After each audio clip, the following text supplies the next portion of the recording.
In the 1990s, something arose from the black pits of hell and took the music world by the throat. That very thing was Tragic Hill. Tragic Hill was the first band originally produced by William Shakespeare himself.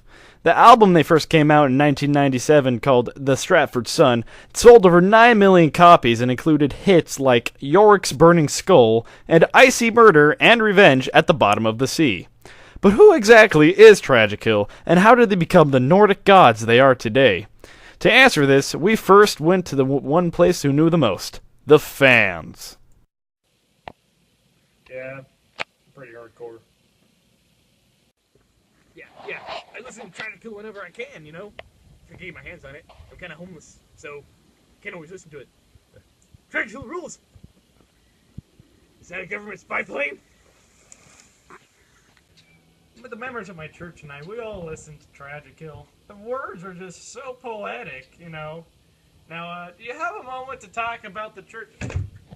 Whenever I make ritualistic sacrifices, I always do it to the tune of Tragic Hill. Stay down. In past interviews with renowned playwright William Shakespeare, he's been known to say that Tragic Hill's the thing that really filled the dark hole in his heart. My original plan for Tragic Hill was to create the most brutal band ever unheard by man, or anything. In fact, some of the songs have been known to awaken ancient Norse trolls, and if that's not hardcore, I don't know what is. First to join Tragic Hill's lineup was Denmark's very own Horatio Sorensen, who played guitar alongside the lead vocals of Hamlet in the very popular band Monomarth. But after Hamlet's tragic death, as well as everyone else he left, he decided to put down the guitar and pick up the drumsticks. He had this to say. Which was really rough on me if you think about it. My best friend in the world died in my arms from poisoning by his uncle, who killed his father. So it's kind of traumatic losing a friend that way.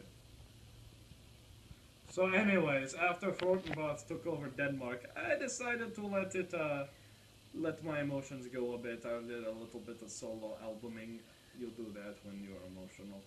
And I decided to head back to Wittenberg to continue the studies, to take my mind off the pain. But you know, something still set me off, like really little things, like little noises. Not the noises we make, but like the little beeping noises, and I don't like them. And so I tried to get those emotions through the music. I got my own inspired! So anyways, like I was saying, I went back to Wittenberg to continue my studies with the philosophy. I did the philosophy major, because it's useful in Denmark, the philosophy major. No lyric writing. Anyway, so I met up with this guy named Will, and he was really inspired. His writings was literally poetry. So, he had some really good ideas for the metal band that soon became Tragic Hill. And I did the drumming for that for the first take, and it went really well. We really clicked together. We clicked, not the clicky noise. There were no clicky noises. So yeah, now I'm here today. Massive drug abuse. I'm a heroin addict. After a series of auditions, Will and Horatio finally landed Iago Mannheim on bass. After toppling Vienna's economic infrastructure, he took a vow of silence and only provides bass for the band, and also writes a lot of the song lyrics.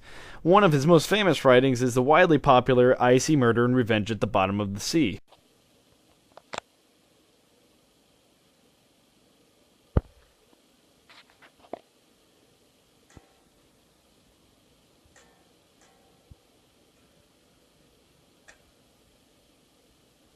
The inspiration for the song Icy Murder and Revenge at the Bottom of the Ocean was really from Iago's point of view.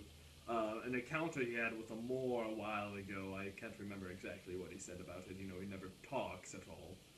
But so we knew that this was going to be this band's most brutal song ever, and we really had to get the ideas of revenge and longing back in there. So what we decided to do was to really get the message in. We recorded it in the bottom of the Marianas Trench. But before the first recording of Icy Murder and Revenge at the Bottom of the Sea was ever released, frontman Lady Macbeth Manson was incarcerated for crimes against humanity by indirectly murdering half of Scotland. Will scrambled to find a new frontman, and he found him in Rome's very only Titus Andronicus. A very high-ranking general, Titus Andronicus is known for his onstage meltdowns and meltdowns on the guitar itself. After everything that happened to me, I'm just really mad. That anger wound up making me become the fastest shredder in all the lands. They killed that lady.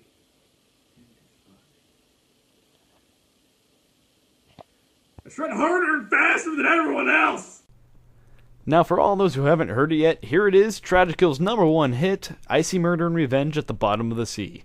Now, we're legally required to tell you that you may experience things like thoughts of suicide, ultimate depression, tears of blood, and a hellgate may or may not spontaneously combust from behind you, and tentacles may try to grab you and kill you.